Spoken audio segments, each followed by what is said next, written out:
Hello everyone, I'm Dr. Laxmi and I welcome you all to today's special interactive session where we have young aspiring doctors who will be interacting with our panelists here.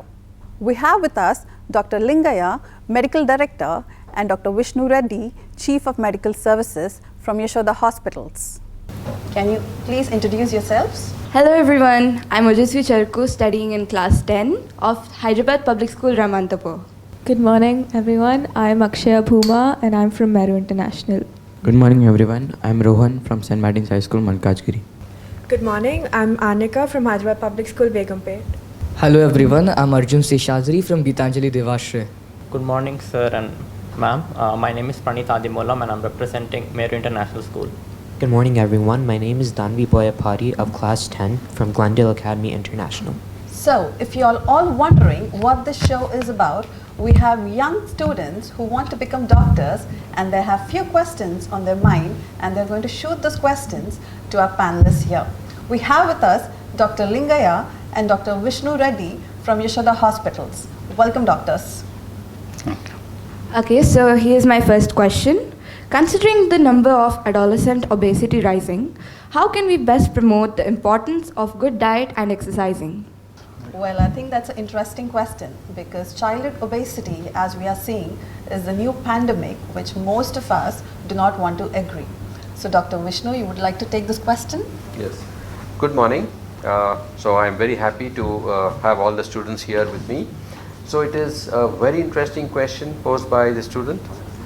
And I think childhood obesity is something which, as Dr. Laxmi has rightly put, a lot of people don't agree, or we think that they are actually, very chubby children and we really like them. But I am sure you have to understand that obesity, even in childhood, is not good and it is dangerous. So obesity in adults is definitely dangerous. All of us know about it. But when it comes to children, unfortunately, the current practice and trend is to feed the children with a lot of fast food, and I think that is one of the most important things that contribute to obesity in childhood. So obesity in childhood also causes a lot of problems, like the mobility of the child is restricted, and they do not they're not very active, they become very lazy, and so on and so forth. Apart from that, even the stress of education, their parents also try to put them just through education always and do not concentrate on physical activity and physical exercise. So both of these are very, very important, and we should see that a child is fed very good balanced diet that is normally cooked at home,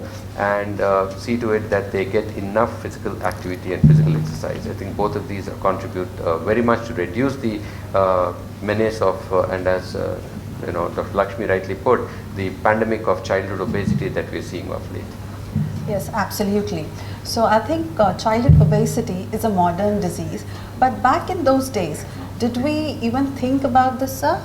Oh, previously, yeah, because now the sedentary life is increasing because of even movement also through the cars and everything, nobody is walking. Previously, in our childhood, we used to play a lot of games and we used to go to our school by walk or cycling. So all these things are not there. So my suggestion to all of you, as Vishnu Reddy told, control your diet and do good exercise, play games that will give you reduce the obesity. My question is, when we saw sick people or even death, especially during the pandemic, it took a toll on us mentally. You see a lot more of that every day. How do you manage to not be disturbed and act normal through it all? Well, I think that's an interesting question about being mentally affected. So, Dr. Lingaiah, you want to answer this question? Yeah. During COVID period, lot of, even doctors, initially everybody was afraid of the COVID, and it has created a lot of stress and everything in the doctors. But ultimately what happened, doctors and sisters and paramedical people, they come forward and they have treated all the patients, and there was no problem afterwards, and everybody came forward, and then this is a usual thing in the doctor's life. Seeing the sick patients, seeing the misery, seeing the death, all these things are common in doctor's life. So once you become a doctor, when you are studying MBBS, from that time once you will see all these things. Slowly you will be acclimatizing for this type of problem, this type of situations, and ultimately you will gain the confidence and courage to face all these things. My question is, how much was your contribution in the time of pandemic? Any patient comes to our emergency, we treat them initially completely, whatever initial investigations are there, treatment is there, everything we'll do. Patients and attenders, their family members come with a serious this thing, with anxiety, with a lot of emotion. During COVID, we have treated all the patients whoever comes to us. We also have our own foundation where some patients, poor patients, if they come, we can help them through the foundations. Good morning. How can we manage stress before the examination? Oh, I think this is a wonderful question because doctors deal with stress day in and day out, and there is no day, I think, that a doctor goes home without any stress. So, Dr. Vishnu, you would like to answer this question? Yes, of course, very interesting. So first of all, my first question is, why are you stressed during exams? I mean, you don't have to be stressed during exams if you are doing your studies properly. I think that's the fundamental thing. So you try to understand what is being taught, what you are reading, and if you do it on a constant basis, on a regular basis you are studying, I don't think you need to go through stress. But at the same time, I'm not denying the fact that any examination you will be under stress. So how do you prevent this? So first and foremost, do not try to be awake till late nights. That is not right. And then you eat healthy. You eat good diet at that time. Do not try to avoid food thinking that you're wasting time. No, food is very important. So food, good healthy food, good amount of water so that you keep yourself well hydrated, and the fact that you need to just stay calm is, you need a very good sleep. I think these are the most fundamental things to avoid stress during exams. I think that's well said, sir. I think these are the basic points as to how to manage your stress levels no matter who you are and at what level of education you are at. So on a personal note, sir, how do you manage your stress levels? How do you balance your work life? Dr. Lingaiah, sir? Yeah, first question about exams. I want to tell first about exams. I will tell you one example, my own experience. My second son, he wanted to appear for entrance examination. So I took him to a physics lecturer. He has explained everything to him completely, how to write the exam, how to answer the questions. He said, first you answer the questions all which are easy. The chapters which you know very well, focus on that. The chapter which you do not know much, don't waste much your time on that. Not only our stress, we want to reduce the stress of the patient, attenders and patients also. If you talk very nicely with the patient and attenders and explain them properly, then I think their stress also will be reduced. So this stress, once you are accustomed to your regular work, stress automatically will come down. No problem at all with the stress. Sir, there is so much technology which is readily available and can be accessed by everyone. Do you think that there will be a time in the future where all the medical faculty, the doctors and nurses will be replaced by robots? When it comes to medicine, I think technology cannot replace it totally. If you look at the recent pandemic, I think that has really opened the eyes of many, many people. During the pandemic, all of us understood that a lot of professions and a lot of jobs everybody were able to easily do it from home, right? There was something called a work from home culture. A lot of people even today are working from home. Now, was that possible in hospitals?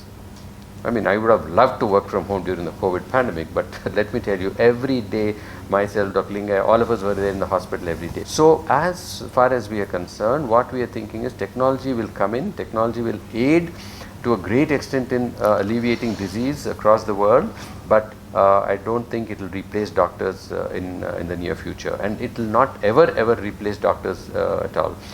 Yes, I think the world is changing and the way we practice medicine is also changing, but I do not think that there would be a day where robots would be replacing doctors physically and completely. So my question to you is, nowadays we see a lot of young adults and teenagers have very easy access to money, while you doctors strive at least 10 to 12 hours or even more to make your money, very hard-earned money. So how do you feel? Do you think all the hard work is worth it compared to the other teenagers who have so much easy access? Well, I think that's an interesting question again, because these days we have a lot of children especially making the YouTube videos, becoming popular and making easy, quick money. So do you think this is all worth spending so many years becoming a doctor, Dr. Lingaiah? Yeah. Easy money is there everywhere. Even if you do any other profession, money will get easily. But medical profession is a noble profession. The satisfaction what you will get within this profession, you will never get anywhere, any other profession. They respect you when you treat the patient. They come with folded hands that you have saved our beloved one. That gives immense pleasure to you. The nobility what you get in this profession you will not get anywhere else. The families, when you go to a function, the families whom you are treated, they come with folded hands. They give the respect what they give, you will not get with any money whatever is there. Yes, I think the only reason why you should choose medicine as your profession is if you have love and passion to become a doctor only. Sir, do you enjoy being doctors? I think unequivocally both Dr. Lingaiah and myself have said yes, we enjoy being doctors.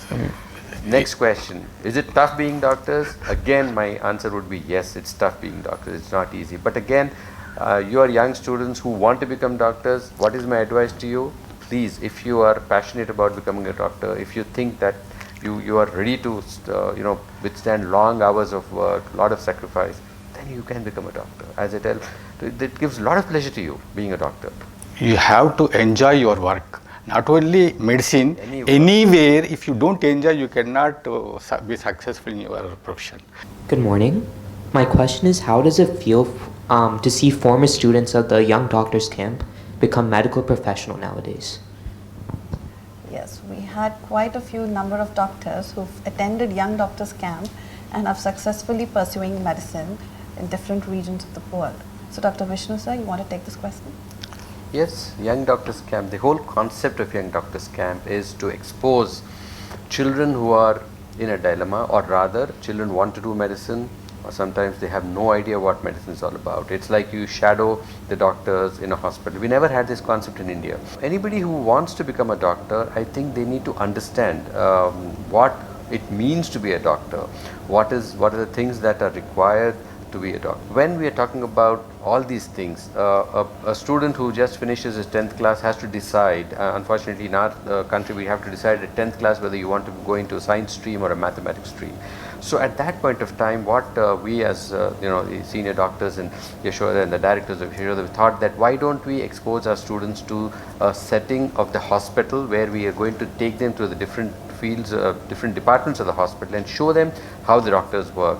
And not only that, not only showing them how the doctors work, more importantly we see to it that the senior doctors in our hospital actually interact with the students, and we allow them totally to ask us questions as to what they want to know about the hospital. The doctors give them presentations. Our senior most consultants sit with them, they talk to them, they chat with them, they in fact have lunch with them to talk to them freely and openly and tell them what doctors all about. In fact, my son, he when he was going from his 9th to 10th, he was also in a dilemma, and then he said, I want to join the Young Doctors Camp. I think he was one of the first camp student he was, and then he is a doctor today. So like that, a lot of students have joined the YDC. This is how we are actually helping children decide, not only the children, but because more than the parents, I think the children have to take a decision what they want to do, where they want to get into. They need to understand that medicine is a beautiful profession. Yes, there's less money in this compared to other professions, but as Dr. Lingaiah sir had already told, the amount of satisfaction you get when you treat patients, the kind of happiness you derive when you treat very, very sick patients and they go home is something which no other profession can give. I think this is a wonderful concept, especially if your parents are doctors. I think it's easy for the children to decide if they want to become a doctor or not. But if your parents, or if you do not come from medical background, I think they are the ones who are in a bit of confusion. Dr. Lingaiah sir, you want to add anything to this? Yes. See, this camp we are conducting since I think 10 years now. Yes, 10 years now. 10 years. This is 10th year. We want to make them know what is the doctor's life and what is the operation, what are the operation theaters, how patient treated wards and all those specialties, particularly what are the specialties present. You should have a passion towards the profession. If you don't have a passion, it is very difficult to come up nicely in the medical profession. So to tell you people whether if you want to select this profession as a passion or not is our this thing. So that is the reason we have started this. I was just wondering, if we had such an experience when we were doing our schooling, would you still pursue becoming a doctor? No, you see, I will tell you my example only for this question. My two sons, they saw me coming at going to the hospital at 9 o'clock, coming in the night 10 o'clock, in between in the night also when going to the hospital, then Sundays going to the hospital. All this when they saw, they said, no, this profession you will not take. They have not taken this profession. They became engineers. When a patient, his friend in the US, father, mother, they are sick here, they call my son and they ask them to talk to me. Then when I take care of the patients, not only me, my son is also getting respect there. Your relatives will get respect. They will come and they will say, so and so patient is there, please take care. When you take care, the respect is given to those, your relatives, your sons, your anybody. Now my sons are repenting. The respect what I am getting through me, they are getting respect. By seeing all this, why we are not doctors? We have become not doctors. Now they want their sons, my grandson, they want to make him doctor. Undoubtedly, medical profession is a noble profession, but one has to become a doctor only if you have the passion to be one. So this brings us to the end of this episode. Hope this was an informative session and you all enjoyed watching us. And don't forget to enroll for the Young Doctors Camp May 2022. Thank you and stay safe.